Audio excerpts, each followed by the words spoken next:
Warahmatullahi wabarakatuh. Waalaikumsalam warahmatullahi wabarakatuh. Terima kasih untuk kehadiran Syekh Sultan Emir Hidayat di tengah-tengah kita. Sebelum kita mulai, ya, saya berikan kata pengantar sedikit. Bahwasannya Indonesia sebagai negara penduduk muslim terbesar di dunia, ya, dengan kelas menengah dan usia produktif yang terus tumbuh, serta peningkatan minat terhadap produk halal, peluang untuk menjadi pusat pertumbuhan dan pemain utama ekonomi syariah global bukanlah tidak berdasar. Dengan dukungan penuh daripada pemerintah dan akselerasi ekonomi syariah di era digital, diharapkan dapat meningkatkan investasi serta konsumsi dan mempercepat program pemulihan ekonomi nasional. Dalam Global Islamic Economy Indicator Score Rank tahun 2020, Indonesia naik peringkat di posisi keempat, sebelumnya peringkat kelima. Indonesia berada di posisi keempat, di bawah Malaysia sebagai posisi pertama. Saudi Arabia posisi kedua dan Uni Emirat Arab posisi ketiga. Sementara itu di sisi lain, keuangan syariah Indonesia juga mencatatkan prestasi. Pada Islamic Finance Country Index dan Islamic Finance Development Indicator tahun 2020, Indonesia menempati kedua. Indonesia masuk dalam negara 5 teratas dalam hal keuangan syariah berdasarkan Global Islamic Economy Indicator Score Rank 2020. Nah, hal ini juga tidak lepas dari peranan speaker di depan kita, Syekh Sultan Emir Hidayat, yang sudah memberikan banyak kontribusi terhadap perkembangan ekonomi syariah di Indonesia. Saya sudah lihat website KNKS memang luar biasa, dan itu memang luar biasa pertumbuhan ekonomi syariah di bawah tangan dari tim KNKS, terutama di bawah pimpinan dari Syekh Sultan Emir Hidayat. Oke, langsung saja tanpa berlama-lama saya persilahkan untuk Ustadz Sultan Emir Hidayat terkait dengan overview literasi keuangan syariah di Indonesia. Silahkan Ustadz. Tafadhol. Terima kasih Ustadz Ahmad Syarif. Bismillahirrahmanirrahim. Assalamualaikum warahmatullahi wabarakatuh. Salam. Alhamdulillah. Wassalatu wassalamu ala rasulillah, amma ba'd. Rabbi syrah li sadri wa yassir li amri wahlul 'uqdatan min lisani yafqahu qawli. Yang sama-sama kita hormati Bapak Dr. Muhammad Thohir, Direktur Pasca Sarjana Institut Agama Islam Negeri Samarinda atau yang mewakili, seluruh Kaprodi Pasca Sarjana IAIN Samarinda, seluruh Sekprodi Pasca Sarjana IAIN Samarinda, Al-Fadil Al-Ustadz Ahmad Syarif, dan juga pembentang sebelumnya Dr. Hafizah binti Zainal, Pengarah Pusat Kajian Pengantar Bangsan Zakat Kedah Malaysia. Ini suatu hal yang baik bagi kami bisa bersilaturahim pada pagi hari ini bersama hadirin hadirat yang hadir pada forum virtual ini. Izinkan saya untuk share materi saya. Apakah sudah dapat dilihat?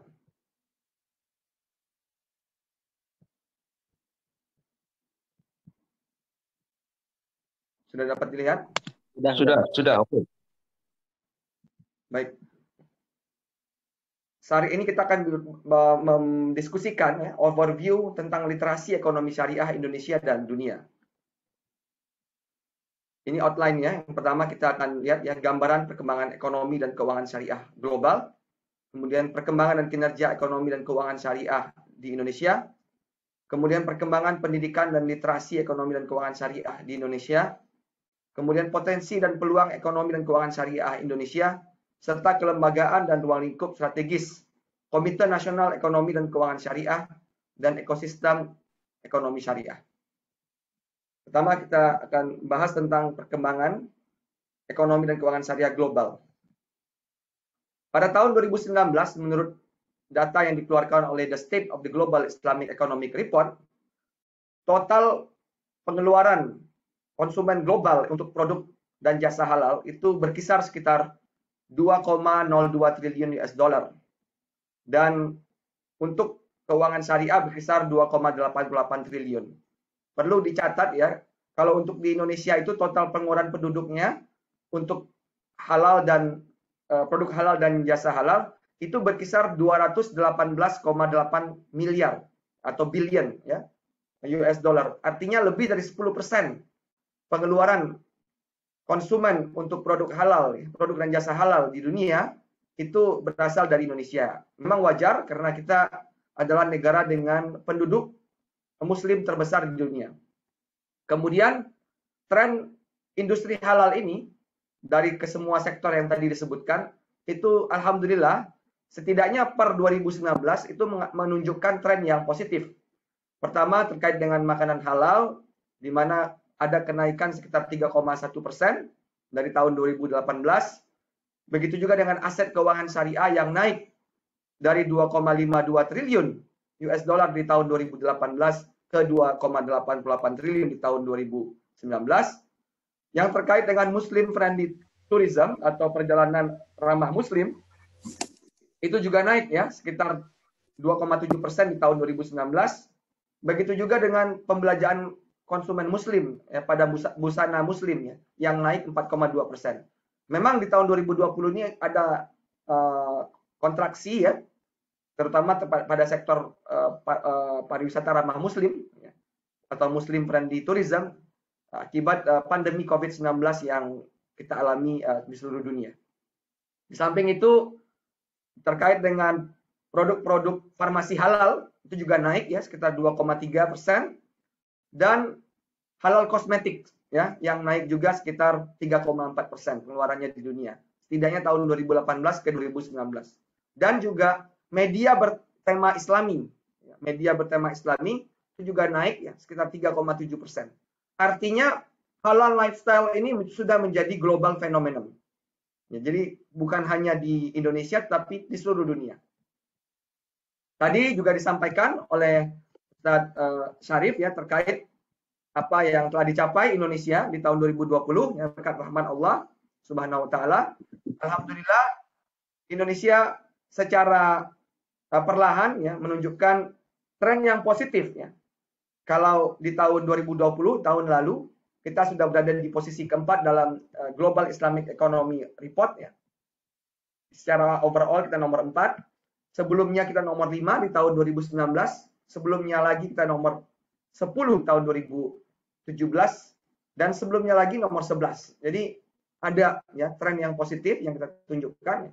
Satu hal yang perlu kita garis bawahi di sini adalah kita berada di 10 besar atau top 10 ya semua sektor yang ada ya. Baik itu halal food, kemudian keuangan syariah ya, kemudian Muslim friendly travel, kemudian juga modest fashion, kemudian juga halal pharmaceutical and cosmetics, dan juga halal media and recreation. Semuanya alhamdulillah kita ada ya dalam top 10 ya. Itu menunjukkan bahwa alhamdulillah tren yang positif ya ada di negara kita. Di samping itu tadi juga disebutkan ya baik di Global Islamic Finance maupun di The Islamic Finance Development Indicator IFDI, alhamdulillah tahun lalu negara kita di posisi kedua ya. Dan skornya pun naik ya dari tahun ya yang lalu ya. Dan insya Allah tentunya ini menunjukkan tren yang positif juga. Karena sebelumnya contohnya di IFDI itu kita sebelumnya tahun 2019 ada posisi keempat. Sebelumnya lagi posisi ke-10. Jadi ini ada tren yang positif. Dan untuk khusus ya atau khas ya Global Muslim Travel Index atau yang berkaitan dengan pariwisata ramah Muslim yang dikeluarkan oleh Crescent Rating, memang di tahun 2020 tidak ada laporan yang dikeluarkan oleh Crescent Rating, tetapi di tahun 2019 alhamdulillah Indonesia menjadi negara yang paling terfavorit ya bersama Malaysia, skornya sama ini. Yaitu negara terfavorit bagi wisatawan Muslim yang mencakup 4 kriteria yang dinilai, yaitu akses, kemudian komunikasi, kemudian juga lingkungan dan layanan ya. Yang membedakan peringkat-peringkat ini semua adalah kriteria yang digunakan. Ya, pertama di The State of Global Islamic Economy Report itu menggunakan 4 kriteria ya untuk setiap indikator. Kalau Global Islamic Finance Report menggunakan 8 kriteria. Tetapi sebenarnya antara kriteria itu ada kesamaan ya. Kemudian di IFDI menggunakan 5 kriteria yang ada di situ ya, quantitative development, kemudian knowledge, kemudian governance, kemudian awareness dan CSR. Nah, 5 itu yang digunakan. Sebenarnya 5 ini juga ada ya yang lainnya dalam bentuk yang berbeda-beda. Sementara tadi di Global Muslim Travel Index menggunakan 4. Nah, di tahun lalu juga alhamdulillah baik secara institusi maupun secara individual Indonesia juga mendapatkan berbagai awards ya dalam ajang Global Islamic Finance Awards atau GIFA 2020 yang diadakan di Islamabad, Pakistan. Salah satu institusi yang mendapat penghargaan waktu itu adalah National Committee for Islamic Economy and Finance atau kami ya, lembaga negara yang didirikan khusus ya untuk mempercepat, memperluas dan mengembangkan ekonomi dan keuangan syariah di tanah air yang langsung dikepalai oleh atau diketuai oleh Bapak Presiden. Kita alhamdulillah tahun lalu mendapatkan Global Islamic Finance Advocacy Award 2020. Kemudian beberapa institusi, ya, baik itu institusi perbankan maupun institusi zakat ya di Indonesia maupun pasar modal syariah di Indonesia ya, itu mendapatkan penghargaan ya, baik itu Bank Mandiri Syariah atau Syariah Mandiri yang sekarang sudah bergabung ya menjadi Bank Syariah Indonesia, kemudian juga Bank BTPN Syariah sebagai Best Islamic Bank for SME Banking, dan juga Basnas yang mendapatkan Best Zakat Distribution Program 2020, dan juga Rumah Zakat yang mendapat GIFA Excellence Award Zakat Management 2020, dan juga Indonesia Stock Exchange yang mendapat Best Islamic Capital Market Award ya 2020, dan Tazkiyah ya, Institut Agama Islam Tazkiyah juga mendapatkan penghargaan sebagai Best Islamic Finance Education Provider 2020. Dan dua tokoh ekonomi syariah di Indonesia yaitu Profesor Dr. Bambang Sudibyo yang waktu itu masih menjadi Ketua Basnas mendapatkan GIVA Special Award Leadership Role 2020, dan Bapak Irwan Abdullah mendapatkan Upcoming Personality in Global Islamic Finance. Nah, memang masalah literasi ini menjadi suatu hal yang penting ya di berbagai negara lain. Ini juga menjadi fokus. Ya. Di antaranya contohnya ya di berbagai negara ada suatu platform ya yang memang khusus ya untuk menyebarluaskan ya berita-berita tentang ekonomi dan keuangan syariah. Seperti contohnya ya Islamic Finance News dari Malaysia yang juga ada punya cabang di Dubai ya. Ini adalah sebuah grup ya media yang tidak hanya memberikan berita tetapi juga memberikan pelatihan, training dan lain-lainnya yang sudah mempublikasikan lebih dari 60.000 laporan yang eksklusif ya terkait keuangan syariah. Sudah sejak tahun 2004 ya. Begitu juga di Dubai ya. Salam Gateway ya, merupakan platform berita dan wawasan terkemuka dunia ya, terkait ekonomi syariah global yang diluncurkan pada tahun 2015 yang didukung oleh Dubai Islamic Economy Development Center ya, dan Dinas Standard. Dubai Islamic Economy Development Center ini sama ya seperti KNEKS, cuma kalau Dubai ini kan cuma Emirates ya dalam suatu negara ya. Ya mungkin kalau di kita seperti provinsi lah, Provinsi Kalimantan Timur ya. Tapi kalau KNEKS lebih bersifat negara ya, nasional. Nah, kemudian juga selain itu juga di berbagai negara termasuk ya di Dubai ya, sudah memiliki visi ya menetapkan Dubai sebagai ibu kota ekonomi syariah. Sama seperti kita yang dalam Master Plan Ekonomi Syariah Indonesia ya, kita memiliki visi juga untuk menjadi Global Hub of Islamic Economy. Ya. Kemudian di tahun 2019, ya model KNEKS yang kita ada sekarang ini, ya, alhamdulillah juga diikuti ya oleh berbagai negara. Ya. Di tahun 2019, Kementerian Keuangan Malaysia membentuk Jawatan Kuasa Khas Keuangan Islam (JKKI), ya, yang kalau kita artikan ke bahasa Indonesia, Komite Khusus Keuangan Syariah. Ya mirip-mirip lah sama KNEKS, Komite Nasional Ekonomi dan Keuangan Syariah, dalam rangka mendorong, mempercepat dan membangun ekosistem keuangan syariah di tanah air. Dan juga baru-baru ini Turki juga meluncurkan ya suatu organ khusus ya di bawah Office of the President of Turkey ya yang berkaitan dengan pengembangan keuangan syariah di Turki. Nah, kalau bicara literasi ini masih memang menjadi PR ya atau menjadi homework ya bagi kita di Indonesia. Kalau kita lihat dari awareness yang juga ya, terkait dengan literasi ya, di mana kita sudah berada di posisi kedua secara umum ya, tetapi awareness kita masih kecil ya dibandingkan negara-negara lain. Kalau kita lihat skor kita 60 ya di awareness. Ya walaupun di tempat-tempat lain agak bagus ya, tapi untuk awareness ini kecil 60, masih jauh dibandingkan Malaysia maupun Bahrain ya. Maupun juga masih di bawah Oman dan lain-lain. Nah, ini masih menjadi PR kita ya. PR kita ya bagaimana kita bisa meningkatkan literasi ini. Tidak hanya berdasarkan Islamic Financial Development Indicator ya, berbagai nanti saya akan juga bentangkan ya terkait hasil-hasil survei yang ada di Indonesia.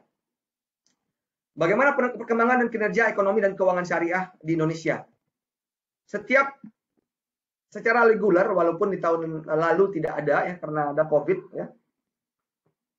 LPPOM Majelis Ulama Indonesia itu mengadakan Halal Award yang terakhir itu diadakan tahun 2019 ya dalam rangkaian acara Indonesia Syariah Economic Festival dalam rangka mendorong pertumbuhan industri halal di Indonesia, memberikan award ya, kepada perusahaan-perusahaan ya, yang outstanding ya dalam pengembangan industri halal. Ya. Di antaranya ada perusahaan-perusahaan multinasional ya seperti Unilever, yang Unilever Indonesia itu mendapatkan the most halal top brand achievement. Dan alhamdulillah juga ya, semangat Unilever Indonesia terutama ya dalam pengembangan industri halal ini cukup besar ya.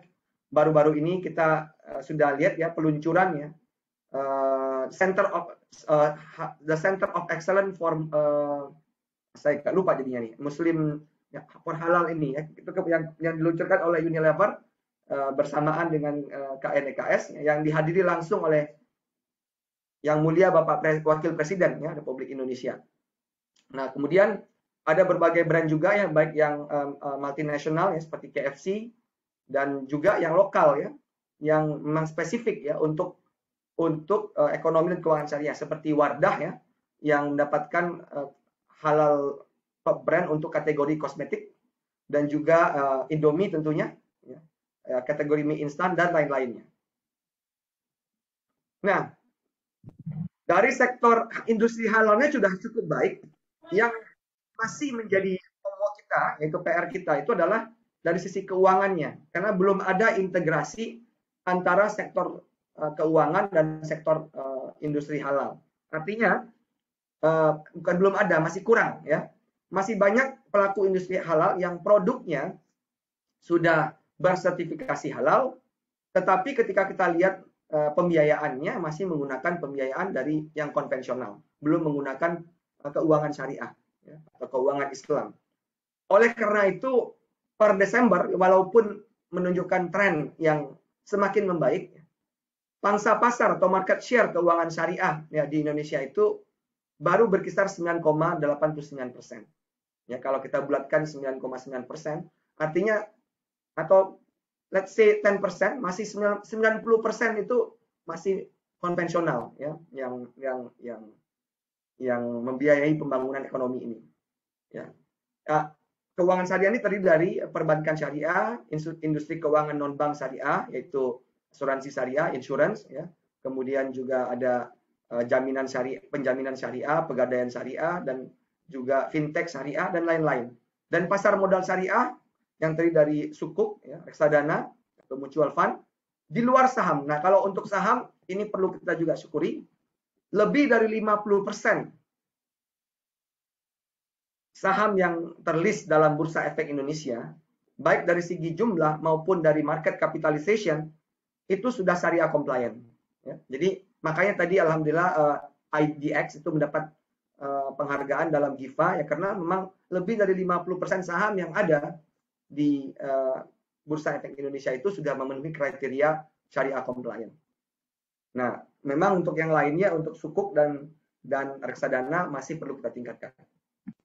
Nah, terkait dengan perbankan syariah ya di saat COVID-19 ya atau pandemi COVID-19 ini, alhamdulillah juga kita bisa melihat pertumbuhan baik dari segi aset maupun pembiayaan, ya, financing, maupun dana pihak ketiga atau bisa kita artikan deposit, ya, itu menunjukkan pertumbuhan yang lebih baik, ya, dibandingkan perbankan konvensional, ya, baik dari segi pertumbuhan aset, ya, pertumbuhan pembiayaan maupun pertumbuhan dana pihak ketiga. Kita bandingkan di sini perbankan syariah atau perbankan Islam di Indonesia kinerjanya atau performance-nya lebih baik, ya, dibandingkan performance perbankan konvensional. Begitu juga dari segi NPF, non performing financing, ya, di mana, ya, terdapat penurunan juga, ya, dari non performing financing dari tahun lalu, ya, menunjukkan kualitas aset yang membaik, ya. Begitu juga dengan permodalan, ya, capital, ya, yang kita lihat dalam karnya yang juga membaik, ya. Dan walaupun, ya, satu hal yang perlu kita ingat, ya, profitability-nya menurun. Tapi secara umum, ya, baik itu dari segi pertumbuhan aset, DPK, dan juga pembiayaan, financing, dan juga deposit menaik, ya.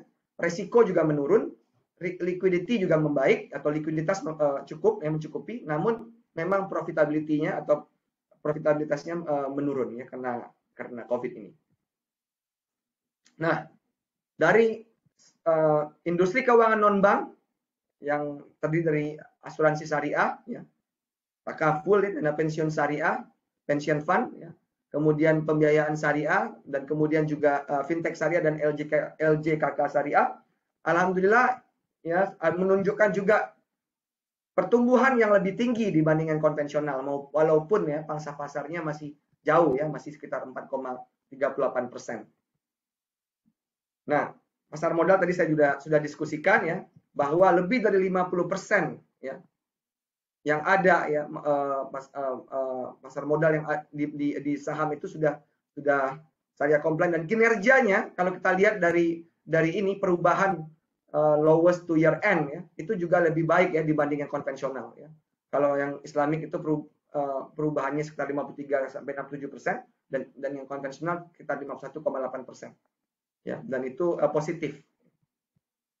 Dan kalau kita lihat nih saham syariah yang market share-nya sudah 51% dibandingkan dengan total yang ada. Walaupun untuk sukuk, ya, dan reksadana, ya, surat berharga negara itu masih lebih kecil, ya. Tapi untuk saham syariah sudah dominan. Nah, begitu juga di Indonesia ini berbeda, ya, dengan berbagai negara yang lain, ya, karena kita punya layers untuk keuangan syariah itu banyak. Mulai dari yang paling mikro, ya, sampai yang besar, ya. Dan kita punya keunikan, ya, ada beberapa institusi yang unik yang ada di Indonesia yang kita kenal dengan Koperasi Simpan Pinjam Pembiayaan Syariah, atau nama yang lebih kita kenal yaitu Baitul Mal wa Tamwil, ya. Baitul Mal wa Tamwil ini alhamdulillah dari tahun ke tahun, baik dari segi jumlah anggota, jumlah unit, aset, ya, volume usaha, ya, maupun keuntungan itu dari tahun ke tahun bertambah, ya. Begitu juga dengan lembaga keuangan mikro syariah, ya, sama, ya, dari aset dan lain-lainnya juga menunjukkan tren yang positif. Nah, begitu juga dengan dana sosial keagamaan atau Islamic Social Finance. Nah, di Indonesia ini memang untuk zakat dan wakaf, ya, memang masih jauh dari potensinya. Menurut data yang ada dari Basnas, ya, diperkirakan sebenarnya itu potensi zakat yang ada di Indonesia itu bisa sampai 300 triliun lebih. Namun realisasinya, kalau yang totalnya, ya, termasuk yang dibayar langsung itu, kemarin kami baru bertemu dengan Bapak Wapres, ya. Bapak Wapres menyebutkan, ya, data terbaru itu sebenarnya sekitar 70 triliun, tetapi yang dikumpulkan melalui lembaga resmi itu hanya sekitar 10 triliun, ya, baru 10 sampai 12 triliun. Artinya memang belum kepercayaan masyarakat terhadap lembaga-lembaga amil zakat ini perlu ditingkatkan, ya, karena masih banyak zakat yang disalurkan secara langsung. Nah, itu menjadi PR, ya, masih menjadi homework bagi kita semua, ya. Namun, ya, memang ada perbaikan dari tahun ke tahun, ya, pengumpulan melalui lembaga resmi, ya, baik, ya, dari tahun 2018 ke tahun 2019 maupun ke tahun 2020 ya. Juga penyalurannya begitu juga. Dan untuk wakaf ya, pertama kalau wakaf tanah ini ya, sebenarnya kalau kita lihat data yang ada walaupun tidak 100% accurate ini, luas tanah wakaf yang ada di Indonesia itu mungkin lebih besar dari size negara-negara kecil ya yang ada ya. Contohnya Vatikan contohnya atau Monaco ya. Itu luas tanah wakaf di Indonesia itu lebih luas. Dan jumlahnya juga tersebar ya di hampir seluruh pulau yang ada di Indonesia. Dengan fokus masih penggunaan tanah wakaf itu masih 3M ya. Madrasah, masjid ya dan makbarah, kuburan ya. Kemudian namun selain itu, selain untuk yang untuk yang wakaf yang berupa tanah ya, kita ini sekarang sedang menggerakkan juga apa yang kita kenal dengan wakaf uang. Kita sama-sama mengetahui Bapak Presiden Republik Indonesia selaku Ketua Komite Nasional Ekonomi dan Keuangan Syariah pada tanggal 25 Januari 2021 lalu telah meluncurkan ya Gerakan Nasional Wakaf Uang. Per Februari lalu ya, jumlah nazir ya, ini bukan ya, maaf ada salah typo ya. Wakaf uang itu sekitar 264 lembaga dan jumlah lembaga keuangan syariah penerima wakaf uang ada sekitar 23 bank syariah. Dalam 1 bulan setelah gerakan nasional wakaf uang itu diluncurkan, alhamdulillah ada peningkatan pengumpulan wakaf uang ya sebesar 2,56% ya, dari 238 miliar atau billion ya kalau ini ya bahasa Malaysianya itu menjadi 244,94 billion rupiah. Ya, ini hal yang baik ya. Kami berharap gerakan nasional wakaf uang yang ada di tingkat nasional ini bisa diikuti oleh gerakan yang sama di daerah, termasuk di Kalimantan Timur. Insya Allah Ustadz Syarif bisa gerakkan nanti di situ ya, pemerintah provinsi ya untuk juga bisa ya, membuat gerakan yang serupa ya di tingkat daerah. Itu sudah dimulai di beberapa daerah, contohnya di Sumatera Barat sudah meluncurkan gerakan yang serupa. Nah, bagaimana sekarang fokus kita hari ini yaitu pendidikan dan literasi ekonomi dan keuangan syariah. Kalau kita lihat dari IFDI secara umum, ya, Indonesia adalah negara dengan jumlah institusi pendidikan ekonomi dan keuangan syariah terbesar di dunia. Ya, oleh karena itu per tahun 2020 lalu kita berada di posisi 1 ya dalam kategori pendidikan ya, karena jumlah yang banyak, dan untuk kategori penelitian ya, atau research ya kita berada di nomor 2, dan untuk kategori penyelenggaraan seminar itu berada di posisi kedua juga. Sebenarnya kita punya jumlah seminar yang lebih banyak. Sayangnya kemarin ketika kita berdiskusi dengan IFDI dengan Refinitiv lebih tepatnya, salah satu yang mengeluarkan IFDI ini, mereka bilang banyak seminar-seminar kita itu yang kurang ada dibuat newsnya dalam bahasa Inggris. Jadi nanti acara ini mohon Ustaz Syarif dibuatkan press release dalam bahasa Inggris juga. Jadi nanti tercapture oleh lembaga-lembaga pemerintah. Nah, namun memang ya konferensi yang cukup banyak di Indonesia sama juga seperti itu, tidak tercapture dalam data mereka karena tidak ada press release dalam bahasa Inggris atau dalam bahasa yang internasional lainnya. Begitu juga dengan berita yang masih dianggap kurang ya dalam memberitakan hal-hal yang terkait perkembangan ekonomi dan keuangan syariah. Nah, ini hanya penegasan ya bahwa jumlah penyelenggara pendidikan keuangan syariah sekitar 972 ya, dan penyelenggara pendidikan tinggi sekitar 379, dan Indonesia paling banyak dari segi itu. Juga begitu dengan research ya, dari total 2.566 ya, dan kemudian peer review 1.342 ya, Indonesia berada di posisi yang kedua. Nah, literasi ini masih menjadi problem kita. Ini hasil survei ya dari Financial Services Authority atau OJK kita bilangnya ya, yang mensurvei ya, indeks literasi keuangan syariah nasional. Ini terkait dengan perbankan syariah, pasar modal syariah, dan juga industri keuangan non-bank. Per tahun 2019 masih 9% atau 8,9%. artinya hanya 9 orang ya per 100 orang yang ada di Indonesia ini memahami dengan baik apa itu perbankan syariah, apa itu pasar modal syariah, dan apa itu industri keuangan non-bank syariah. Sehingga inklusinya juga sekitar 9%.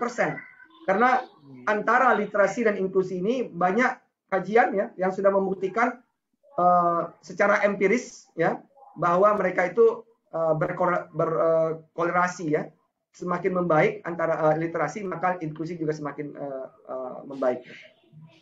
Nah, dan kalau kita lihat dari sektornya itu ya, kalau perbankan masih oke ya, tapi kalau sektor yang lainnya masih banyak yang rendah. Contohnya pasar modal yang cukup rendah literasinya dan lembaga keuangan mikro. Nah, kalau literasi yang lebih cakupannya lebih atau aspek yang di-cover lebih besar yang dikeluarkan oleh Bank Indonesia, Central Bank of Indonesia pada tahun 2019 juga ya, yang aspeknya tidak hanya melengkapi sebenarnya tadi itu ada aspek ekonomi syariah, juga lembaga keuangan sosial syariah dan lain-lain ya, ada 6 aspek yang dinilai termasuk produk dan jasa halal. Ternyata skornya lebih baik ya, sekitar 16,2%, yang artinya 16 orang per 100 orang yang ada di Indonesia ini memahami cukup dengan baik ekonomi syariah ya dalam aspek-aspek yang 6 ini. Tetapi ya masih jauh karena kan 16 orang per 100 ya, orang yang ada di Indonesia. Nah, kemudian survei yang dilakukan oleh Kemenak ya, bersama Badan Amil Zakat Nasional untuk zakat itu literasinya moderate ya, agak oke ya. Tetapi wakaf itu masih rendah ya, masih rendah. Ini masih ini bersama BWI kalau wakaf. Nah, potensi dan peluang ekonomi dan keuangan syariah di Indonesia sangat besar. Ya, kita berkali-kali bilang ya 87% populasi Indonesia ada di penduduk di Indonesia adalah Muslim. Tahun 2010 ini lama sekali, mungkin sekarang saya tidak tahu data terbaru ya. Kemudian kita adalah konsumen terbesar ya, tadi ya. Total pengeluaran penduduk Indonesia untuk produk halal itu 218,8 miliar. Total di dunia 2,02 triliun ya. Artinya lebih dari 10% konsumsi ya produk dan jasa halal itu ada di Indonesia. Dan ini didorong juga dengan perbaikan halal lifestyle. Dalam suatu webinar saya berada dalam sesi yang sama dengan Ibu Nurhayati Subakat, founder dari Wardah Kosmetik ya. Beliau menyampaikan bahwasanya titik poin meningkatnya penjualan atau sales dari Wardah itu sekitar tahun 2009 ketika community hijabers ya di Indonesia tuh menjadi tren ya. Banyak ya kalau dulu mungkin yang berhijab itu tidak banyak ya, tapi sejak 2019 ke atas itu lebih banyak yang berhijab daripada yang tidak berhijab. Sehingga alhamdulillah ya dari itu tentunya dengan community hijabers itu mencari juga kosmetika yang halal, dan disitulah kenaikan dari penjualan Wardah ya, karena proposisi Wardah itu sebagai kosmetik halal, dan sekarang Wardah menjadi salah satu produsen kosmetik terbesar di Indonesia. Namun yaitu kita masih menjadi konsumen, belum menjadi produsen ya. Masih consumer, belum producer. Buktinya apa? Pangsa pasar ekspor kita ke negara-negara OIC, Organization of Islamic Cooperation, ya, atau Organisasi Kerjasama Islam, masih di bawah Malaysia, UAE, dan Saudi Arabia. Padahal kalau kita lihat dari data yang ada, ya, Indonesia adalah negara dengan ekonomi terbesar ya, di negara-negara OKI. Ya. Hanya ada 3 negara di Islam atau negara Muslim ya yang masuk dalam G20. G20 ini kelompok 20 negara dengan ekonomi terbesar. Nah, yang masuk itu adalah Indonesia, Saudi Arabia, dan Turki. Dan Indonesia paling besar ekonominya, total GDP. Namun sangat disayangkan ekspor kita masih jauh ya, seharusnya harus ditingkatkan lagi. Nah, ini masih menjadi PR kita. Nah, begitu juga dorongan ya pemerintah ya untuk supaya berdasarkan Master Plan Ekonomi Syariah Indonesia 2019-2024 ya, pengembangan ekonomi syariah di Indonesia ini tidak akan bisa berjalan dengan baik tanpa dukungan daerah. Ya. Kita di Meksi itu bahkan disampaikan ya berbagai provinsi yang memiliki potensi besar ya, dan dianggap menjadi provinsi prioritas pengembangan ekonomi syariah. Di antaranya Aceh, Sumatera Barat, Jawa Barat, ya, Jawa Timur, Yogyakarta, Nusa Tenggara Barat, Sulawesi Selatan, dan Kalimantan Selatan. Dengan berbagai sektor potensial yang ada ya di setiap provinsi. Tentunya Kalimantan Timur juga memiliki potensi yang besar. Nah, namun kita perlu syukuri juga tren perkembangan yang ada di industri keuangan syariah maupun perbankan syariah. Contohnya di tahun 2021 itu cukup banyak yang menyenangkan hati kita. Pertama, munculnya Bank Syariah Indonesia, ya, hasil merger dari 3 bank, sehingga Bank Syariah Indonesia ini dulu dalam 10 bank terbesar yang ada di Indonesia belum ada bank syariah. Sejak munculnya Bank Syariah Indonesia, alhamdulillah langsung masuk nomor 7. Jadi dalam top 10 sekarang itu sudah ada bank syariah. Di tingkat dunia juga begitu. Dulu tidak ada Bank Syariah Indonesia yang masuk top 20. Sekarang kita sudah masuk dalam top 20 global Islamic banking, ya, dengan munculnya Bank Syariah Indonesia. Kemudian inisiatif-inisiatif lain, munculnya bank yang berbasis internet, yaitu bank net, ya, syariah, ya, yang IPO di awal 2021 lalu. Kemudian juga Bank Jago, ya, yang merupakan jaringan Gojek, itu juga akan membentuk unit usaha syariah, ya, dan menjadi bank digital yang terintegrasi dengan ekosistem Gojek. Dan ada 2 bank pembangunan daerah, ya, atau Regional Development Bank yang akan berkonversi menjadi bank umum syariah. Sebelumnya sudah ada 2 juga, Bank Aceh dan Bank NTB, tambah lagi 2 ini, 2 lagi, yaitu Bank Riau Kepri yang lebih dekat, ya, dan juga Bank Nagari. Samping itu juga Bank Mandiri Taspen juga akan membentuk unit usaha syariah.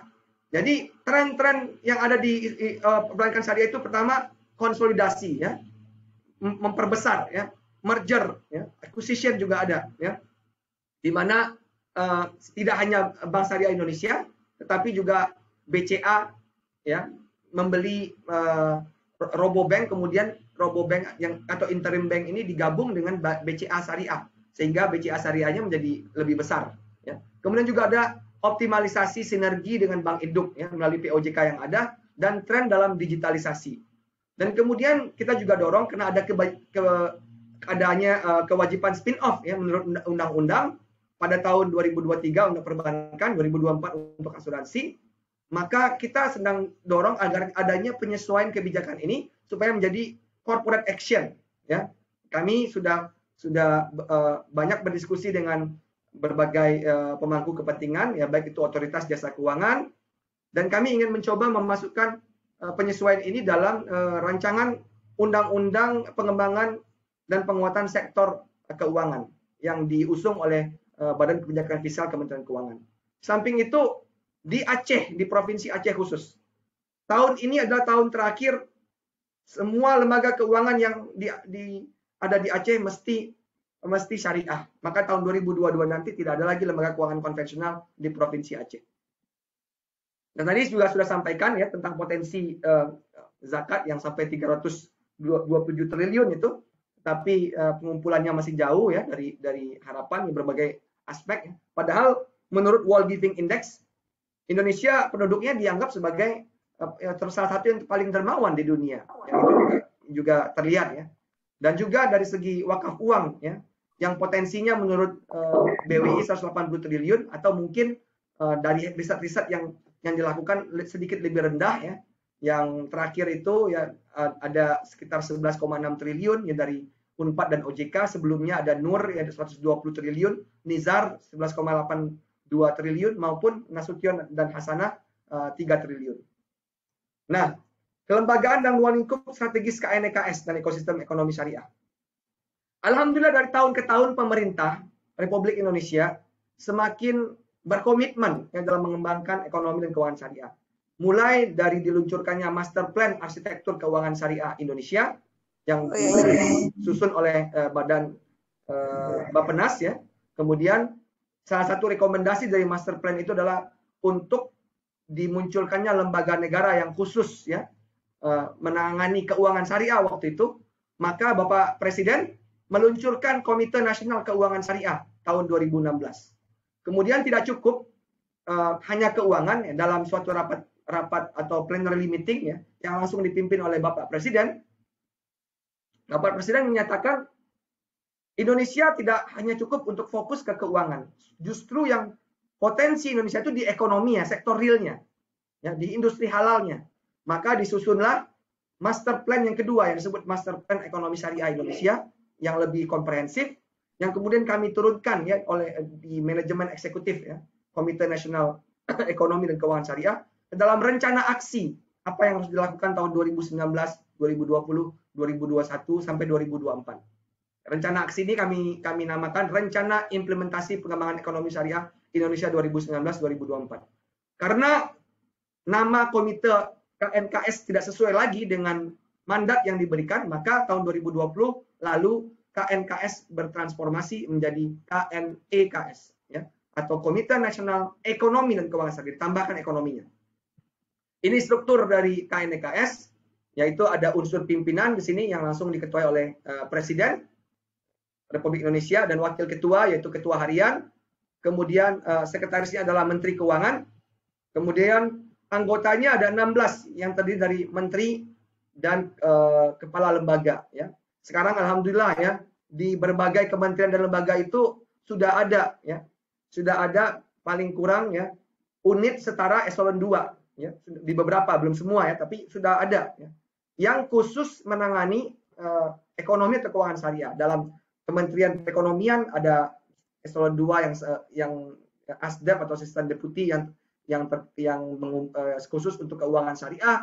Kemudian kalau di Kementerian Agama tentu banyak juga di Kementerian Perindustrian udah ada khusus eselon 2 yang terkait dengan industri halal Dan kita lihat sekarang semangat para menteri berbicara tentang ekonomi syariah. Menteri BUMN selain menggabungkan 3 bank syariah kemarin ini baru mengeluarkan surat edaran kepada pegawai BUMN atau bukan kepada pegawai, kepada perusahaan kepada BUMN untuk memberikan alternatif payroll kepada para pegawainya untuk bisa menerima payrollnya dari bank syariah Nah, ini suatu perkembangan yang luar biasa Begitu banyak sebenarnya inisiatif seperti satu lagi saya mungkin sebutkan saking banyaknya nanti waktu tidak cukup Kementerian Perindustrian juga sekarang sudah memiliki peraturan kawasan industri halal. Setelah ada munculnya peraturan kawasan industri halal itu, sekarang kita sudah memiliki 3 kawasan industri halal. Satunya di Provinsi Banten di Cikande, satu lagi di Sidoarjo, Provinsi Jawa Timur, dan satu lagi di Bintan, Provinsi Kepulauan Riau. Nah, bayangkan kalau dulu mereka tidak masuk dalam keanggotaan Komite Nasional Ekonomi dan Keuangan Syariah, mungkin atensi mereka atau perhatian mereka terhadap ekonomi dan keuangan syariah atau industri halal akan kurang Tapi sekarang alhamdulillah masya Allah. BI sebagai contoh bahkan memiliki satu departemen Departemen Ekonomi dan Keuangan Syariah dan lain-lainnya. Dan kemudian komite ini tentunya memerlukan sebuah tim yang secara substansi menjalankan keseharian komite ini. Tim itu disebut dengan manajemen eksekutif. Disinilah kami bekerja di mana manajemen eksekutif ini memberikan laporannya langsung kepada ketua harian bertanggung jawab kepada ketua harian, namun dipantau kinerjanya oleh Ibu Menteri Keuangan dan Ibu Kementerian Keuangan yang melaporkan kinerjanya kepada Bapak Wakil Ketua. Dan kami memiliki sekretariat di Kementerian Keuangan yang dipimpin oleh Kepala Sekretariat yaitu eselon 1 ex officio staf ahli makroekonomi. Ini tugas Komite Nasional Ekonomi dan Keuangan Syariah, mempercepat, memperluas dan memajukan pengembangan ekonomi dan keuangan syariah dalam rangka memperkuat ketahanan ekonomi nasional dengan 4 fokus, yaitu pengembangan industri produk halal yang ingin menjadikan Indonesia menjadi pusat produsen global produk-produk halal. Kemudian juga pengembangan industri keuangan syariah yang menopang industri produk halal sehingga tercipta halal value chain, juga penguatan dana sosial syariah, serta pengembangan dan perluasan kegiatan usaha syariah. Pengembangan dana sosial syariah tadi termasuk di dalamnya zakat, infak, sedekah dan wakaf. Kemudian pengembangan dan perluasan kegiatan usaha syariah, kita ingin memperkuat para SMEs, MSMEs atau unit usaha kecil, mikro, kecil dan menengah, ya, agar menjadi usaha mikro, kecil dan menengah yang kuat, ya. Tentunya UMKM atau usaha mikro, kecil dan menengah yang ada di Indonesia ini kebanyakan adalah pelaku industri halal karena kebanyakan penduduknya Muslim, sehingga kita ingin mendorong, ya, bagaimana UMKM ini bisa maju, bisa kuat, ya, bisa berorientasi ekspor sehingga bisa memperbaiki trade balance kita. Dan ini adalah ekosistem yang ingin kita bentuk, ya, di Indonesia, itu ekosistem ekonomi dan keuangan syariah Indonesia. Mulai dari yang paling bawah, ya, dari mustahik, ya. Masih banyak, ya, penerima zakat yang ada di Indonesia ini, ya. Apalagi setelah pandemi ini banyak yang mustahik baru. Para fuqara, para masakin dan para asnaf lainnya itu perlu kita berdayakan, ya, kita perkuat, ya. Dan melalui apa? Melalui dana optimalisasi dana-dana sosial keagamaan, zakat, infak, sedekah, bahkan juga wakaf, ya. Sehingga mustahik ini bisa diberdayakan yang menjadi muzaki nantinya kelaknya. Sehingga mereka bisa mulai berusaha menjadi produktif, ya. Tentu mulainya menjadi usaha ultramikro. Masih perlu dibantu melalui dana pemerintah, ya, dalam hal ini kurs syariah, ya, kurs syariah. Nah, kemudian ketika semakin kuat, ya, semakin kuat, ya, semakin berdaya, maka konsep blended finance, pencampuran antara keuangan sosial dan keuangan komersial, nah, itu mulai dilaksanakan dalam bentuk Baitul Mal wa Tamwil dan juga bank wakaf mikro. Baitul Mal wa Tamwil ini blended finance. Di Baitul Mal itu masih ada dana sosial, karena Baitul Mal itu mengelola zakat, infak, sedekah, wakaf, dan juga memberikan qardul hasan. Baru di Baitul Tamwilnya ada komersialnya. Begitu juga dengan bank wakaf mikro, ya. Kebanyakan sumber dananya dari CSR perusahaan yang dalam berbentuk wakaf misalnya, ya. Kemudian disalurkan, ya, dalam pembiayaan yang murah, ya, murah, kecil dan murah, ya, secara kepada usaha-usaha yang bersifat ultra mikro maupun mikro. Kemudian ketika semakin kuat, mulai bankable, maka mulailah commercial finance berperan di Indonesia. Bahkan commercial finance-nya juga ada ininya, ada layers-nya. Pertama ada Islamic Rural Bank yang kita kenal dengan Bank Pembiayaan Rakyat Syariah, BPRS, ya. Kemudian ada juga, ya, fintech syariah, ya. Nah, ini bagian dari industri keuangan non bank syariah. Kemudian semakin bankable, semakin kuat, maka barulah di sini peranan bank umum syariah atau unit usaha syariah bank umum konvensional yang Islamic Commercial Bank-nya. Kemudian semakin membesar lagi, baru di sini adalah peranan pasar modal syariah, baik itu melalui listing di bursa, ya, menjadi saham syariah, atau melalui penerbitan sukuk. Nah, kesemuanya ini perlu IKNB syariah atau industri keuangan non bank syariah, baik dalam bentuk asuransi syariah, mulai dari yang mikro sampai yang besar, maupun penjaminan syariah, ya. Kemudian semua dari pelaku ini, mulai dari usaha ultra mikro sampai korporasi, mereka adalah pelaku industri halal.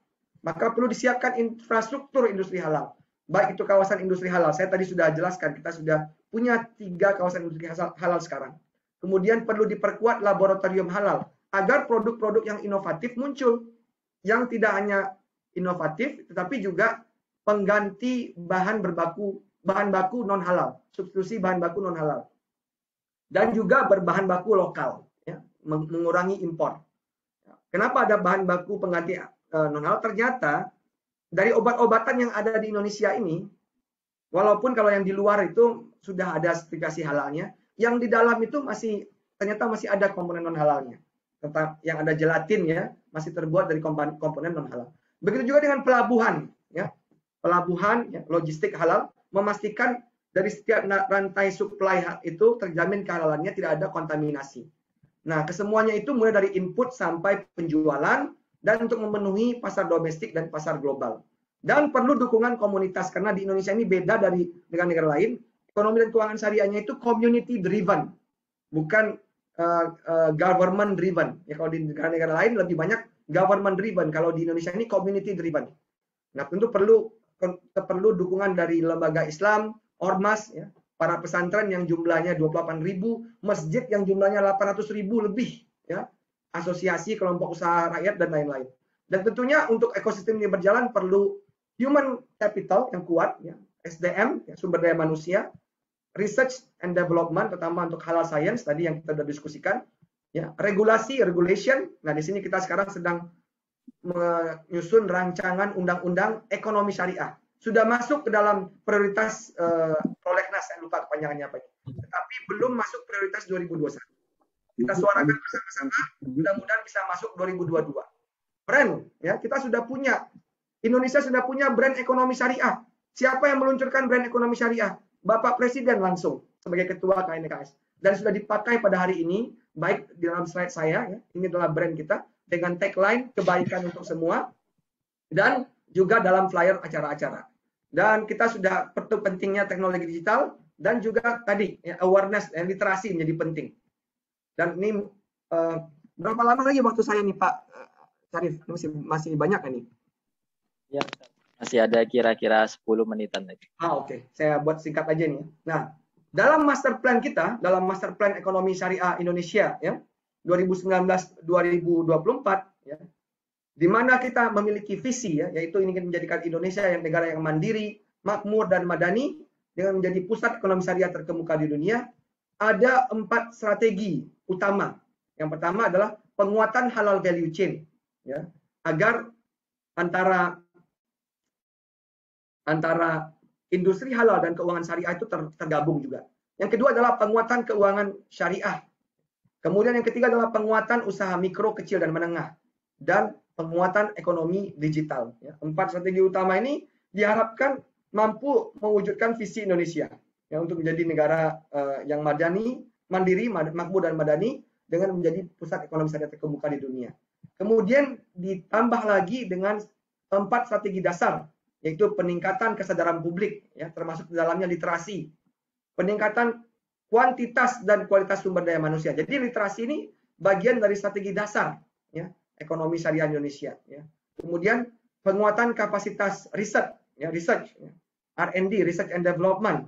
Kemudian penguatan fatwa, regulasi dan tata kelola.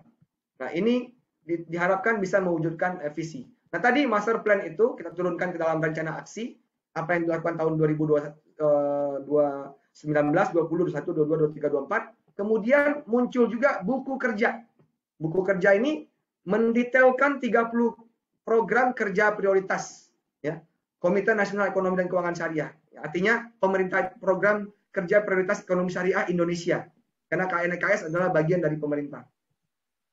Dan dalam meksi yang besar, yang tebal itu, ya kita turunkan ke dalam 47 inisiatif strategis dan 15 tema strategis. 11 inisiatif strategis terkait dengan industri halal, 8 inisiatif strategis terkait dengan keuangan syariah, 11 inisiatif strategis terkait dengan keuangan sosial syariah, zakat, infak, sedekah dan wakaf, dan lain-lainnya.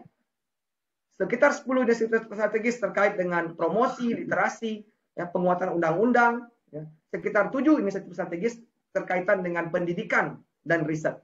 Ya, dan kemudian ada 30 program kerja prioritas yang terdiri dari 8 produk halal, 8 program kerja industri keuangan syariah, 4 dana sosial syariah, 5 penguatan kegiatan usaha syariah, dan 5 infrastruktur ekosistem syariah.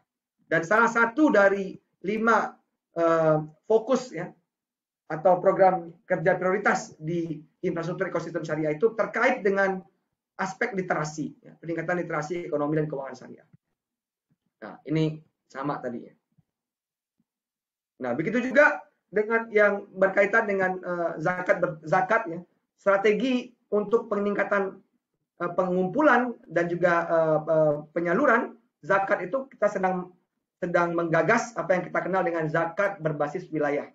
Artinya pengumpulannya itu karena Indonesia sangat besar ya, maka kita akan berharap ya mulai dari tingkat kelurahan ya atau desa ya. Disitulah ada UPZ yang kemudian dikoordinasikan oleh tingkat kecamatan, kemudian tingkat kabupaten kota ya. Di sini peran penting Basnas ya sebagai koordinator ya di tingkat kota atau kabupaten. Ya ini ya struktur yang kita sedang susun yaitu, dan piloting sekarang ada di Palembang ya.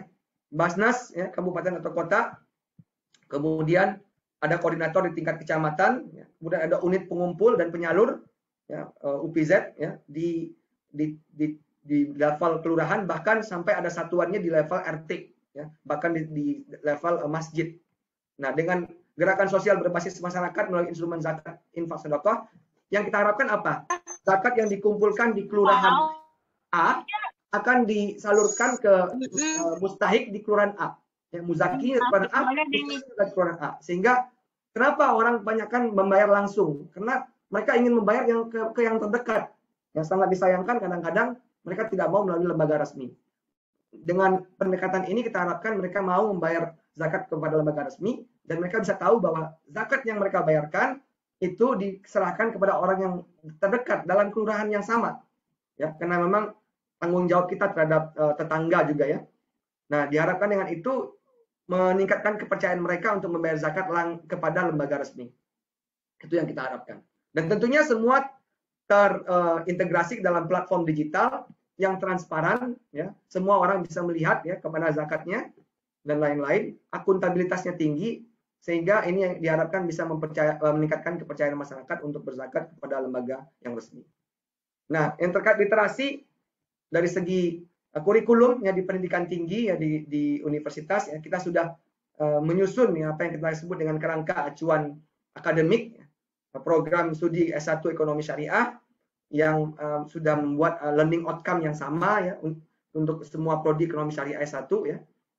Kemudian atau CPL kita bilangnya capaian pembelajaran. Kemudian ada silabus atau outcome untuk 10 mata kuliah ya yang disepakati menjadi core courses, dan sekarang kita sudah sedang dalam proses finalisasi penyiapan 3 buku dari 10 mata kuliah inti tersebut. Dan kita juga mendukung kebijakan kampus merdeka di mana kita sudah hampir menyelesaikan panduan magang di sektor ekonomi dan keuangan syariah, dan di tahun lalu kita sudah menyelesaikan panduan pelaksanaan kuliah kerja nyata tematik ekonomi syariah yang bisa digunakan sebagai panduan dalam pelaksanaan kampus merdeka, kebijakan kampus merdeka. Kemudian untuk para dai, ya, untuk para asatis, kita sudah siapkan 3 buku ya kumpulan kultum ya yang bisa digunakan oleh para asatis, para dai dalam berdakwah ya, dalam mensiarkan ekonomi syariah. Dan kita sudah memiliki strategi nasional pengembangan materi edukasi dan literasi ekonomi dan keuangan syariah. Dan alhamdulillah ini datanya sudah updated, lebih dari 50 perguruan tinggi telah berkomitmen ya dalam mengimplementasikan buku pedoman akademik program studi S1 ekonomi syariah, dan sekitar lebih dari 25 lembaga penelitian dan pengabdian masyarakat telah berkomitmen untuk mengimplementasikan panduan magang dan juga panduan KKN tematik. Dan ini isi dari strategi nasional yang bisa didapat langsung dari website kami, memetakan strategi bagaimana meningkatkan literasi mulai dari usia 6 tahun sampai usia 56 tahun ya, melalui berbagai cara. Ya. Mungkin kepanjangan nanti waktunya kalau saya terangkan. Dan kami juga secara rutin sudah menerbitkan buletin insight yang menyajikan analisis perkembangan kondisi ekonomi dan keuangan syariah serta pemikiran tokoh ekonomi syariah Indonesia ya dalam rangka meningkatkan literasi masyarakat. Begitu juga dengan acara sosialisasi baik itu webinar ya, atau menghadiri webinar maupun training of trainer. Juga kita coba kumpulkan ya berbagai ide masyarakat ya dalam bentuk games yang tujuannya untuk meningkatkan literasi ya. Bahkan kita sudah bertemu secara cukup intensif dengan salah satu founder dari UNO Syariah ya. Dan kita juga sudah mengetahui bagaimana cara mereka membuat games tersebut, dan juga kita bertemu dengan pembuat animasi ya, baik itu Nusa dan Rara, Rico dan The Series, dan kita suarakan kalau bisa munculkan ya dalam animasi mereka, dalam video-video mereka terkait ya, dari kecil itu ya pemahaman tentang muamalah ya, sehingga mudah-mudahan diharapkan ke depannya mereka tertarik terhadap ekonomi syariah. Dan juga kita sudah memiliki podcast yang kita namakan podcast yang sudah beberapa kali kita adakan ya. Dan alhamdulillah di Indonesia per April 2020 lalu kita sudah punya the first Islamic digital payment ya. Sekarang kalau kita ada digital payment yang belum syariah, sekarang pakai aja layanan syariah link aja. Bedanya apa? Pertama, uangnya itu akan floating hanya di bank syariah. Yang kedua, kalau ada diskon itu dari merchant. Yang keempat, akad dengan mitra yang ada itu semua sudah sesuai syariah, dan produk yang ditawarkan juga adalah produk-produk yang halal. Dan ini sudah mendapatkan sertifikat kepatuhan syariah dari Majelis Ulama Indonesia. Dan kita berharap ya adanya pengenalan sejak dini ya terhadap halal lifestyle, ya gaya hidup halal, baik itu dari segi food and beverage, media, pendidikan, kesehatan, tourism, fashion muslim, kosmetik, dan digital. Dan kita berharap setiap kita bisa menjadi promotor ya dari gaya hidup halal. Dan tulisan mungkin saya tidak terangkan kebanyakan, ya mungkin intinya ini yang dapat saya sampaikan, Ustaz Syarif. Wabillahi taufik, mohon maaf kalau ada kekurangan. Wabillahi taufik wal hidayah. Wassalamualaikum warahmatullahi wabarakatuh.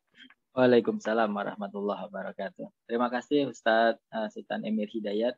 Sekarang kita masuk ke sesi tanya jawab ini. Ini ada beberapa di chat. Ustadz mau pilih atau saya yang pilih? Silakan antum aja yang pilih. Oh ya siap. Gitu. Ini yang pertama dari Abdul Muin. Apakah ada batasan minimum maksimum terkait dengan wakaf berupa uang? Tidak ada. Bahkan ya dengan berapapun jumlah ya. Mungkin saya pernah di Yayasan Samarinda udah mulai ya. Waktu itu ya, Syarif ya, perlu kita dorong ya bersama dengan BWI ya. Itu kalau kita optimalkan ya. Kita bikin gerakan wakaf uang di lingkungan IAIN Samarinda dulu. Misalnya 2.000 per minggu untuk setiap mahasiswa. Ya kalau lebih boleh, tapi jangan kurang lah 2.000 ya. Bayangnya ada berapa jumlah mahasiswa di IAIN Samarinda, Ustaz Syarif? Kalau di PB itu aja bisa 1.000-an lebih. Iya, kalau total mungkin udah berapa kali? Udah Ya? 5.000 ada. Iya, 5.000, 6.000. Iya, 5.000, 6.000-an. Kita taruh 5.000 aja. Kalau 5.000, kalau 2.000 per orang, itu belum dosen loh. Itu kan baru mahasiswa kan? Ya kan? Iya, belum kalau bahasa Malaysia pensyarah kalau menurut saya itu. Belum pensyarahnya, ya. Kalau mahasiswanya jadi 5.000 kali 2.000 itu 10 juta kan? 10 juta. Betul. Iya, 10 juta per minggu. Per bulannya 40 juta. Itu kalau 2.000. Kalau 5.000 udah 25 juta. Per bulannya 100 juta. Per tahunnya udah 120 juta. Itu baru mahasiswa. Kalau berapa 5.000, 2.000, mohon maaf ya. Bukan ini. Insya Allah sekarang 2.000 itu bagi kita sedekah. Nggak kerasa itu. 2.000, 5.000 itu nggak kerasa. Kalau masih kerasa juga agak bahil kita kayaknya. 5.000 itu. 2.000. Nah kalau konsisten, kalau istiqomah gitu. Kalau istiqomah 2.000. Kalau pagi kalau 5.000 kan. Kalau itu dibuat ini bayangkan. Bahkan jadikan endowment fund untuk IAIN Samarinda. Karena ya kampus-kampus maju seperti Oxford segala macam, Harvard, mereka punya endowment fund. Buatlah endowment fund di IAIN Samarinda berbasis wakaf. Dari mahasiswa-mahasiswanya setiap minggu mahasiswa wakaf 2.000. Jadi endowment fund. Nah, itu nanti dikelola ya, hasilnya untuk pengembangan IAIN Samarinda, misalnya perbaikan infrastruktur, kemudian ya lab atau segala macam. Ya kalau jumlahnya udah lumayan nanti kan dari belum kita minta alumni kan, alumni banyak yang sukses juga banyak minta sumbangan mereka wakaf gitu. Ya mereka pasti cepat. Nah, itu menjadi endowment fund-nya IAIN Samarinda dari mahasiswa 2.000, dari dosen misalnya 5.000 ya, atau 10.000 ya. Nah, per minggu. Dan dari alumni yang ini kita minta juga secara rutin ya. Nah, itu menjadi endowment fund yang besar dan mudah-mudahan itu bisa memperbaiki ya, digunakan untuk perbaikan berbagai hal ya di IAIN Samarinda. Itu jawaban saya, Ustaz. Mohon maaf kalau ada yang salah. Oke, Ustaz. Ini satu lagi nih. Tapi apakah mungkin ya perbankan syariah ini kan sudah ada BSI buka cabang di luar negeri katanya? Iya, itu memang ada rencana ke situ arahnya. Oh. Ya, untuk membantu ya pertama dari segi remittance ya. Sekarang ini remittance kita kan WNI kita banyak luar negeri juga kan. Nah, itu. Saudi, di Malaysia banyak sekali warga negara Indonesia. di Saudi juga banyak. Nah, mereka kalau kirim uang biasanya nggak pakai perusahaan Indonesia. Saya kan dulu juga bekas diaspora, ngirimnya tidak pakai, waktu saya di Bahrain tidak pakai tidak ada di perusahaan Indonesia di situ. Nah, kalau ada bank syariah Indonesia misalnya di luar negeri, saya punya tabungan, langsung aja saya taruh di situ, ya. Jadi berbagai tempat udah ada, contohnya di Hong Kong itu udah ada, tapi masih konvensional itu, BNI, Mandiri segala macam, di Tokyo juga ada ya, di Jepang. Nah, tapi masih banyak tempat yang belum ada nih. Nah, itu jadi arah roadmap-nya BSI memang buka cabang di luar negeri ya, Ustaz ya? Salah satunya, tidak hanya itu. Bahkan itu juga bisa membantu penerbitan sukuk nanti. Sukuk Indonesia misalkan ya, kalau mau mempromosikan, ya udah BSI yang di negara-negara itu yang akan mempromosikan sukuk negara kita. Ya, jadi selain itu juga bisa membantu trade finance, ya. Trade finance misalnya ada eksportir dari kita yang mau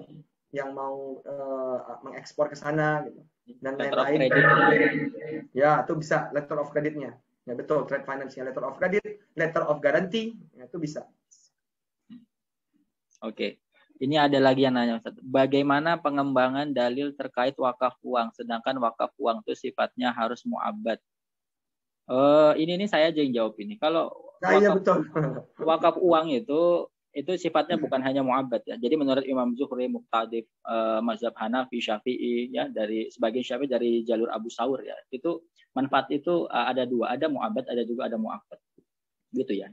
Jadi enggak cuma sifatnya Islam, tapi juga ada sifatnya wakaf yang berjangka. Jadi kepemilikan itu tidak dilepas. Itu juga ada. Ya, ada kepemilikan yang dilepas. Nah, makanya itu MUI tahun 2002, 11 Mei itu mengeluarkan terkait dengan wakaf uang. Ya, jadi ada beberapa riwayat terkait Imam Zuhri, juga pendapat dari Muqtadi mazhab Hanafi, dan sebagian dari Imam Syafi'i dari jalur Abu Saur itu menyatakan tidak ada masalah. Gitu ya, clear ya. Oke. Ini pertanyaan, sebenarnya ada pertanyaan dari zaman saya kuliah dulu, Ustaz. Maka bahkan diulang-ulang terus ini.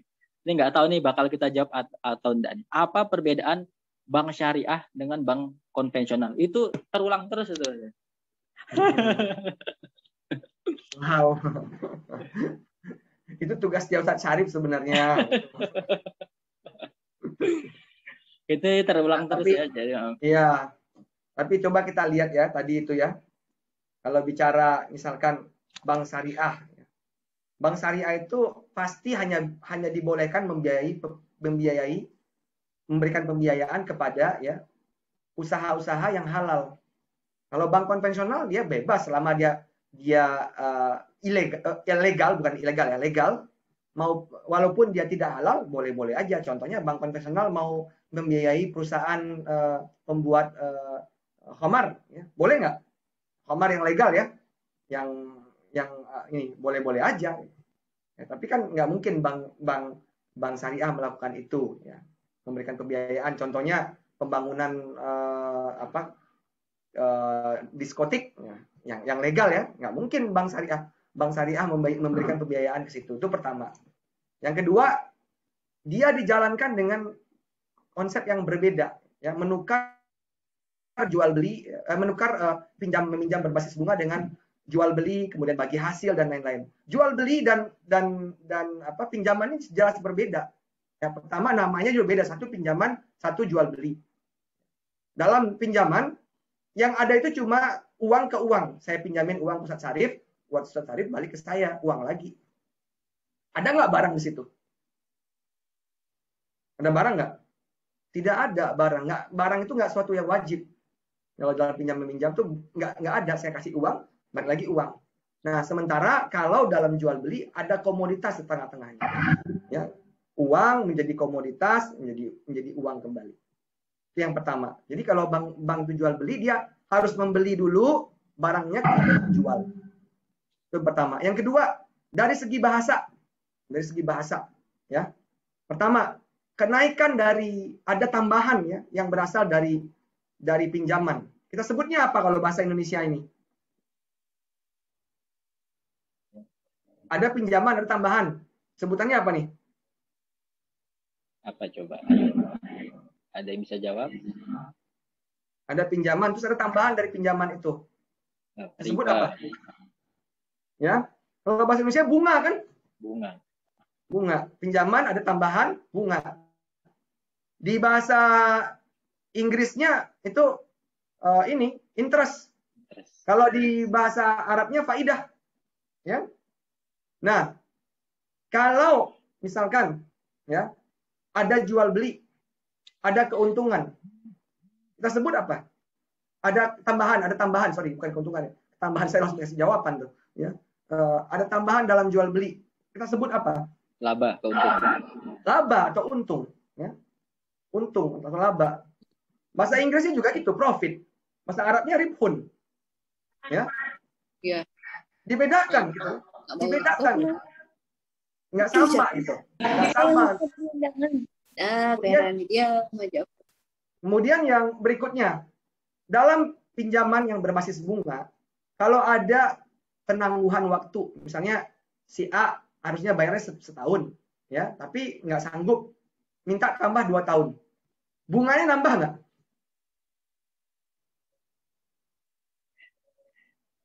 Bunganya pasti nambah. Bunganya pasti nambah.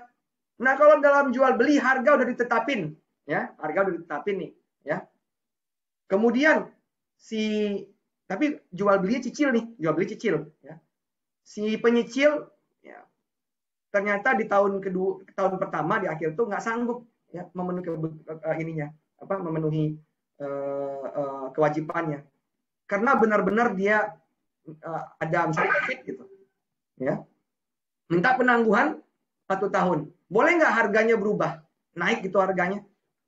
Nggak boleh, karena hutang dari jual beli kalau udah ada ketetapan harga ya udah nggak bisa dijual. Terus ada yang komplain, Pak, saya dikasih penalti Pak sama Bank Syariah. Oke, boleh. Ada sebagian Bank Syariah yang ngasih penalti. Coba lihat, masuk ke dalam laporan laba ruginya nggak sebagai pendapatan? Tidak. Dia akan ada laporan dana kebajikan yang nanti dana itu akan di spend untuk charity atau sumbangan. Nah, begitu. Banyak lagi sebenarnya perbedaannya, cuma waktunya saya coba membuat simpel lah gitu. Gitu ya, Bapak Ibu ya, para peserta. Jadi sudah jelas ya perbedaan antara bank syariah sama bank konvensional ya. Jadi pertanyaan itu harusnya tidak muncul lagi. Itu pertanyaan dari tahun 1990 berapa itu ditanyakan ulang terus. Tahun 98 kan di Cisarua Bogor pembentukan Majelis Ulama Indonesia kan terkait dengan bank muamalah gitu kan. Nah, sebenarnya ya sudah dari pertanyaan tahun 98 itu ya. Terus terulang lagi di tahun 2021. Jadi memang ini Ustadz memang terputar-putar terus. Berarti kita masih menjadi homework kita, Ustaz Syarif. Betul. Berarti kita harus lebih rajin lagi. Lebih rajin lagi, lebih giat lagi memang untuk literasi keuangan syariah itu ya. Jadi jelas ya, sudah beda sekali antara bank syariah dan bank konven ya. Jangan bilang ada riba di dalam bank syariah. Pasti ntar ada akilah riba bamu telah waktu tiba wasyahidahim sawat. Itu terus terulang-ulang. Padahal kalau lihat dari bunyi tafsirnya ntar beda lagi. Belajarnya jalan setengah-setengah katanya. Ya, jadi belajar yang benar-benar belajar itu kan kita banyak referensi kan di perpustakaan di segala hal gitu. Jadi kita insya Allah bisalah untuk bisa membedakan antara bank syariah sama bank konven. Jauh sekali bedanya, jauh sekali. Gitu ya, sudah clear semua ya. Oke, terima kasih untuk Bapak Ibu yang hadir di saat ini. Ini sudah di penghujung acara, kita 10 menit lagi masuk zuhur gitu ya.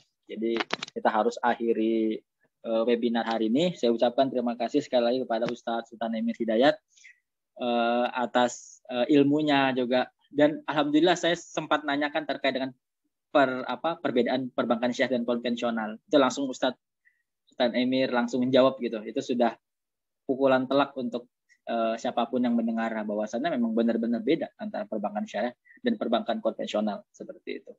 Itu ya, para pemirsa Bapak Ibu, kita akhiri saja hari ini. Tapi sebelum akhiri saya ada pantun. Ini pantun saya bahasa ini Ustaz, bahasa Melayu. Ini saya benar atau enggak saya kurang tahu juga. Dari ya, kita kan orang Melayu lah, kita semua ini. Oh ya, betul. Dari Kedah ke Pekansari, beli swasta di kota tinggi. Selesai sudah tugas diberi, di lain masa bersua lagi. Saya nggak tahu bener atau salah. Kira-kira seperti itu. Cakep. Bunga seroja di atas para, jatuh ditimpa buah berangan. Andai kata tersilap bicara, kemaafan juga kami pohonkan. Wah, ini. Ya. Terima kasih Ustadz Sultan Emir Hidayat juga. Mudah-mudahan sehat selalu Ustadz. Salam buat teman-teman tim dari KNKS. Kemarin ada Ustadz Asyeh Sudarmawan Samidi. Salam juga untuk Mbak Atikoh, Mbak Inas juga. Terima kasih atas rolling jadwalnya gitu ya. Kita akan saling nggak tahu jadwal, kadang-kadang memang kita lupa dan memang ada yang. Mudah-mudahan ntar suatu saat saya bisa datang lagi ke Samarinda. Siap Ustadz, ntar kalau sudah selesai mungkin ada tugas atau selesai corona gini, karena lagi naik kapal lagi di Sungai Mahakam kita nih. Waduh, luar biasa. Alhamdulillah, barakallah. Terima kasih Ustadz Sultan Emir Hidayat. Terima kasih juga untuk para peserta. Itu ada absennya, ada yang belum pada absen ya. Itu sudah ada absen di atasnya itu. Jadi segera absen ya. Untuk kali ini webinar saya tutup aja sebelum kita ngobrol santai. Wabillahi taufiq wal hidayah. Assalamualaikum warahmatullahi wabarakatuh.